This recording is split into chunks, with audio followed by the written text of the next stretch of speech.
Olá, bom dia a todos, bem-vindos aqui à História Empreendedora Vivida. Hoje eu tô aqui com a Carol, né? A gente tem já batido um papo aqui, né, Carol? Super bacana, eu já conhecia, né? A gente já esteve aí, inclusive, no passado com o nosso sócio Lucas na Suprir e não podia faltar aqui também a entrevista com vocês. Eu acho que tem uma história aí bastante interessante.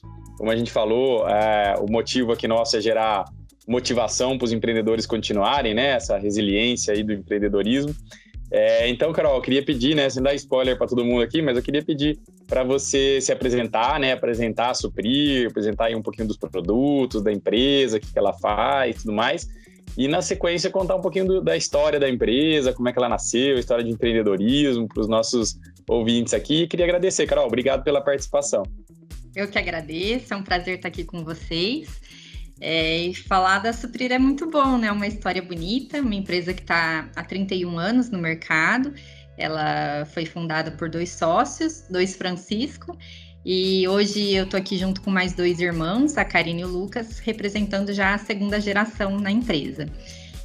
A Suprir hoje ela atua no segmento que a gente chama, né, que é uma marca nossa, inclusive Transpower, que é um segmento de correias, mangueiras e terminais hidráulicos, então atende bem o agro, linha branca, né, esse segmento de mineração, então mais voltado para isso. E temos também o segmento do inox, onde a gente vê, né, um crescimento grande aí da expansão, do consumo mesmo do inox, desde essa indústria de bens de capital, as usinas, né, sucroalcooleiras, a parte de óleo e gás, a parte de acabamentos residenciais e acessórios residenciais, então forte já na construção, na indústria alimentícia também, começou muito forte, né, na indústria alimentícia e depois veio se expandindo para outros segmentos, também no agro, então é um segmento bastante diversificado. Tudo isso, né, dentro aqui do guarda-chuva da Suprir. E na fundação não era assim, eles começaram com correias, vedações, lixas, e sempre entendendo, né, eram 2 grandes empreendedores. Nosso pai, que era o Chiquinho, Francisco chamado de Chiquinho, e eles sempre entendiam muito assim, o que o cliente precisa, né, aquilo que hoje a gente ouve, tenta fazer e às vezes não consegue direito. Então, o que o cliente precisa? Qual é a necessidade do cliente? E iam desenvolvendo produtos dentro da necessidade do cliente. Depois a empresa começou a crescer um pouco, então o início da empresa foi em 1990, por volta de 2000 iniciaram as importações, e aí a empresa já tomou uma proporção um pouco maior, já tinha que ter uma organização melhor de produtos, e aí foi quando eles começaram a focar mesmo nessa linha mais hidráulica, as correias de transmissão e a parte do aço inox. E hoje o que a gente vem desenvolvendo, né, temos aí uma necessidade grande de desenvolvimento de novos produtos, mas sempre tentando acoplar nessas linhas, né? Aquilo que tem a ver com hidráulica e transmissão e que também tem a ver com o aço inox. Muito bem. Você falou que foram 2 sócios, seu pai e aí o sócio dele, né, o Francisco, e os 2 sempre ficaram na gestão, até, né, claro, a entrada da 2ª geração, foi isso? Sempre. Era até muito engraçado, porque a empresa começou pequenininha, num imóvel alugado, e meu pai ele tinha muito orgulho em falar, se precisar emitir uma nota, na época a nota era talão, né? Se precisar emitir uma nota, se precisar emitir um boleto, eu sei descontar uma duplicata, carregar um caminhão. Então era aquela coisa que eles faziam de tudo, carregava, descarregava.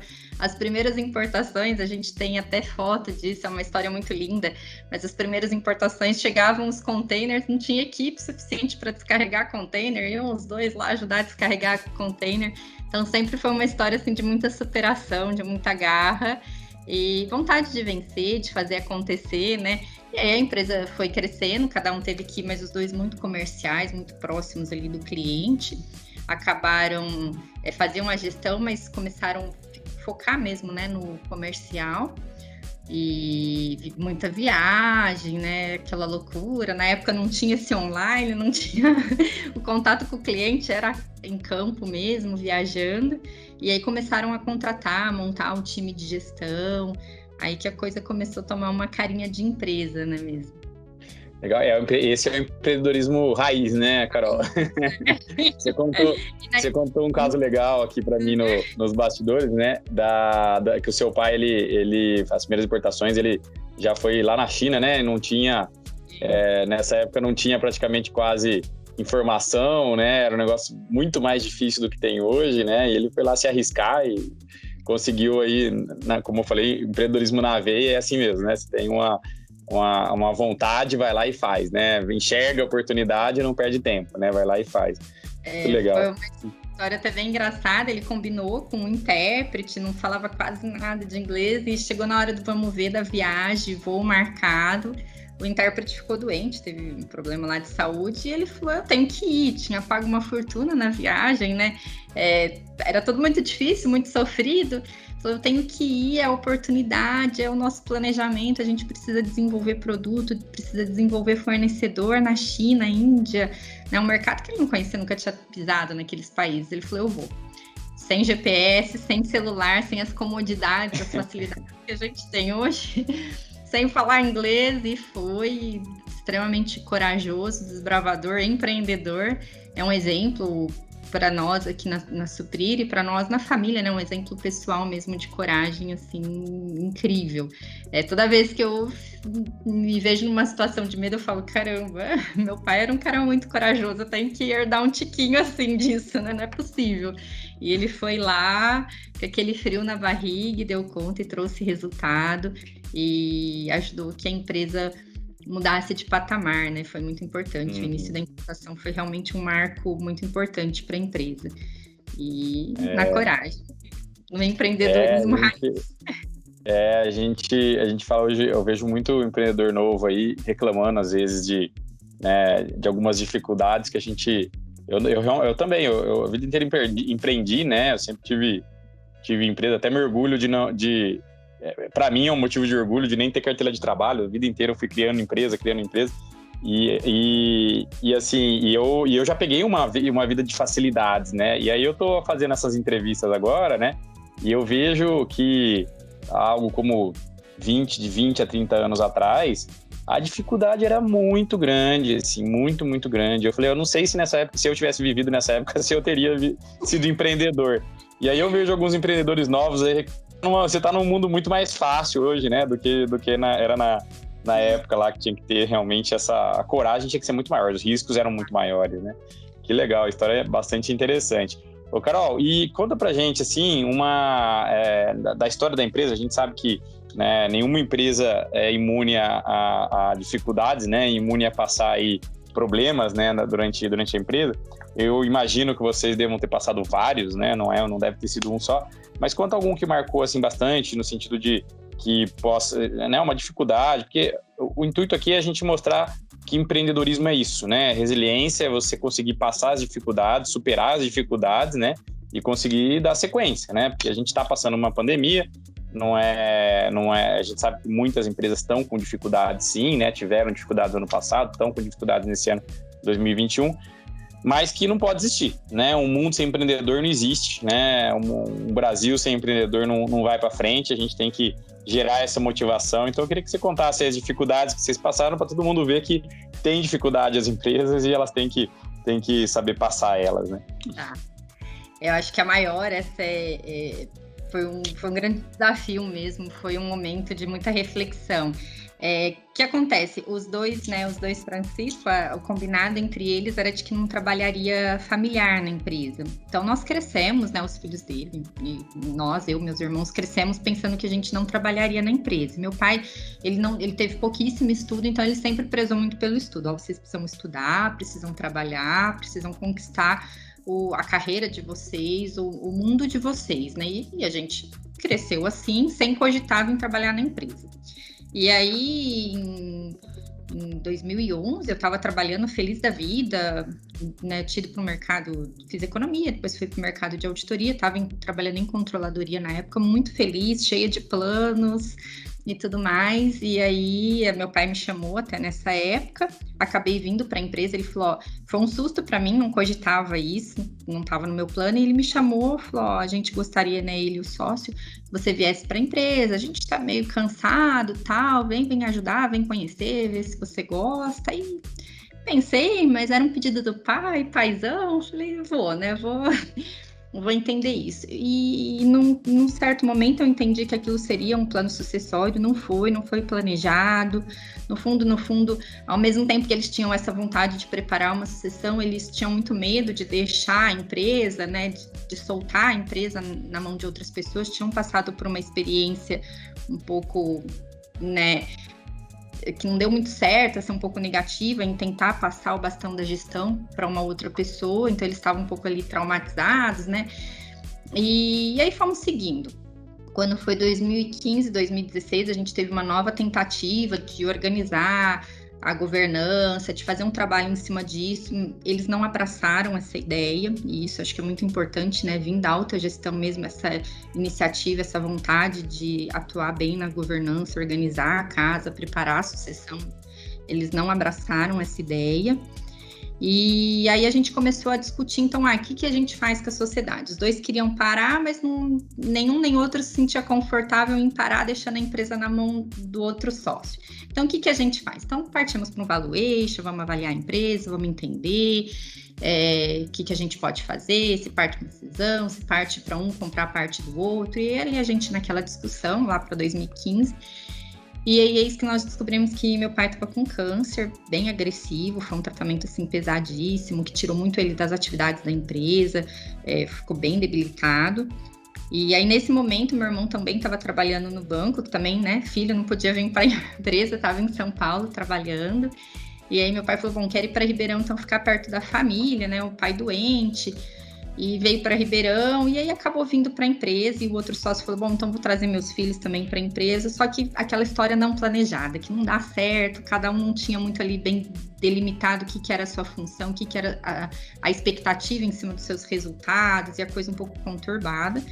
E até que em 2016, a gente discutindo a questão societária, em 2016 meu pai veio a falecer, e foi um grande baque, porque o meu pai era uma referência de liderança, era aquela pessoa extremamente engajadora, cheia de energia, que sabia, que entendia, que conhecia o time, que sabia preparar as pessoas, que sabia motivar as pessoas, que sabia conduzir, era aquela pessoa que falava e a gente arrepiava e a gente criava energia para ir junto. E aí quando ele faleceu e ao mesmo tempo no lado familiar era o paizão, né? Que abraçava tudo E aí a gente falou, meu Deus, e agora? A gente compra, a gente vende, a gente corre, o que a gente faz? E aí foi um momento muito pesado para minha família, de muita reflexão, da gente falar, e agora? Né? Olha o tamanho do problema que a gente tá. Perdemos o pai, perdemos ali o sócio da empresa, inventário para fazer aquele caos. Nesse momento eu estava até grávida da minha segunda filha, ainda para deixar tudo mais conturbado, e o que a gente faz? E aí, poucos dias depois, o antigo sócio chegou e falou pra gente, olha, chamou minha família para uma reunião e falou, para mim não faz mais sentido, então eu prefiro vender a minha parte, né, construímos a empresa junto, não faz sentido continuar na empresa. E deu muito medo, foi um momento que a gente falou, poxa, será que a gente dá conta, né?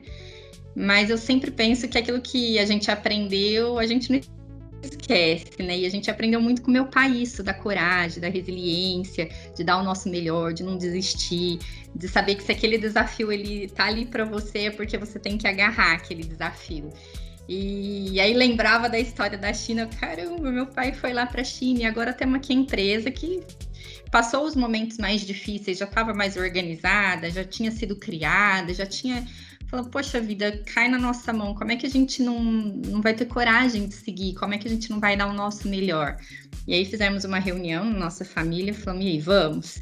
E a família inteira abraçou essa causa, vamos, ele tem um legado, a gente tem que seguir isso, não é possível que em 5, né, minha mãe mais 4 filhos, a gente não vai dar conta de fazer um pedacinho do que o Chiquinho faria, né? E seguimos, e foi uma história bem bonita, apesar de todo, né, o lado emocional pesado, abalado na época, mas foi uma história de grande superação e de grande aprendizado profissional, pessoal, e uma história que a gente aprendeu a contar com as parcerias, né? Então, a gente tirou força das pessoas que chegavam pra gente e que contavam histórias que meu pai tinha vivido lá no início da empresa e que a gente às vezes até nem sabia. Por mais que ele fosse aquele pai que deu aquela criação contando, ele sempre contou muito, ele sempre foi muito transparente. Então, a gente sempre soube de todas as dificuldades financeiras que a gente atravessou, de todos os momentos que ele, não tenho condição de pagar a escola agora, não tenho condição de dar um presente de Natal. A gente sempre soube todas as dificuldades que a gente tinha atravessado.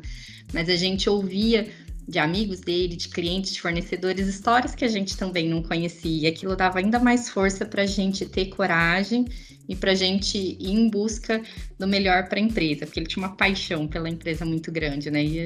Então, acho que foi um desafio, a gente herdou um pouquinho dessa paixão dele pela empresa e hoje a gente luta com muito amor, assim, com muita vontade e é muito lindo ver a empresa crescendo, ver a empresa se organizando. É muito gratificante isso. Que legal, cara. Que história bonita de empreendedorismo, né? Essa como a gente falou, né? Empreendedorismo raiz e com certeza absoluta vocês herdaram isso, né? Para conseguir fazer a empresa seguir, tem que ter empreendedorismo na veia também, né? Não tira nem um pouco o mérito de empreendedor de vocês também, como filhos, terem assumido, né, com essa coragem também, né? Porque eu falo que a gente que trabalha com empresa familiar, trabalha com processo de sucessão, por incrível que pareça, é tão difícil quanto montar uma empresa do zero é assumir uma empresa já montada, né? Tão difícil ou até às vezes mais difícil, né? Dependendo do estado que a empresa está. Então, assim, tem que ser empreendedor para realmente assumir um desafio desse. Parabéns para vocês ali, sem dúvida nenhuma. É uma história de sucesso aí, 2 histórias de sucesso, né? Do pai de vocês e agora de vocês também. Que legal, que história bonita, Carol.